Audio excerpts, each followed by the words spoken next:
গত শুক্রবার এই অনুষ্ঠানে দেখিয়েছিলাম যে বিরাটি এলাকা থেকে গৃহ সহায়িকারা রাতারাতি উধাও হয়ে যাচ্ছে। আমি ডিসক্লেমার দিয়েছিলাম যে যতটা স্থানীয় মানুষ অন ক্যামেরা বলছেন এটা কি সত্যি হতে পারে। তারপর এই কলকাতার প্রায় প্রত্যেকটি সংবাদ মাধ্যমে দেখলাম এসআইআর এর ভয় নাকি বাংলাদেশে পালাতে গিয়ে 3 দিনে 100 জন নাগরিক, অবৈধ নাগরিক যারা, তারা গ্রেফতার হয়েছে। 72 ঘন্টায় শুধু স্বরূপনগর থেকে 84 জন ধরা পড়েছে বাংলাদেশে ফেরত যেতে গিয়ে। আমি বলছি সীমান্ত পার হয়ে মানুষ এসেছে এবং আসছে, এটা কিন্তু ফ্যাক্ট, এবং সেই ফ্যাক্ট চোখে আঙুল দিয়ে দেখিয়ে দিয়েছে।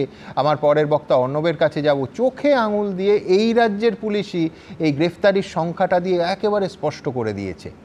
অর্ণব। সুমনদা, আপনি যে প্রথম কথাটা বললেন যে 84 জন বা 100 জন, এই সংখ্যাটা বারবার করে আসছে। টোটাল যে আমাদের ইলেক্টোরেট 7,65,00,000, তার মধ্যে সংখ্যাটা অত্যন্ত কম।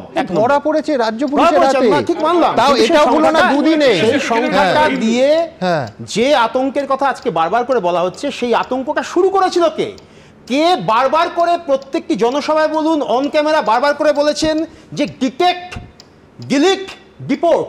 এই কথাটা কে বলেছেন? আমাদের মাননীয় বিরোধী দলনেতা শুভেন্দুবাবু তাই বলেছেন।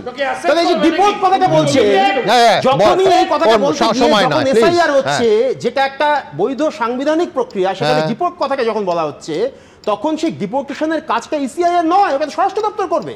তাহলে আপনি যখনই ওটার সঙ্গে জুড়ে দিচ্ছেন এই ডিপোর্ট করে দেওয়া, এবং আমরা তার আগে থেকে দেখেছি বেশ কিছু ক্ষেত্রে গোটা ভারতবর্ষ জুড়ে যেখানে বাংলার বিভিন্ন পরিযায়ী শ্রমিক, তাদের বিরুদ্ধে হেনস্থা করা হয়েছে, বেশ কিছু লোককে পুশব্যাক করা হয়েছে। আমার মনে পড়ে যাবে এইমাত্র আমির শেখকে পে লোডারে করে ফেলে দেওয়া হয়েছিল। আমির শেখের বাবা তিনি দেখিয়েছিলেন যে আমার কাছে 1942 সালের কাগজ রয়েছে। অর্ণব, সাধারণত আমি বক্তার পক্ষে বলি না, উল্টো দিকেরটাই বলি, কিন্তু এখানে তোমার পক্ষে আমায় বলতে হবে যে ভাবতে পারেন এই সোনালী খাতুন আর সুইটি বিবি দিনের পর দিন যে প্রতিবেদনগুলো দেখিয়েছিলাম, আজকে এই যে ইলেকটোরাল রোলের যে ম্যাচিং, সেই ম্যাপিং করে দেখা যাচ্ছে তাদের বাবা মায়ের নাম আছে 2002 সালের ভোটের তালিকায়। আমি বলছি বিস্ময়কর। আপনি বলতে যাচ্ছিলেন, আমি সঙ্গে করে নিয়ে এসেছি দুজন বাবা মায়ের নাম, সঙ্গেই রয়েছে আমার।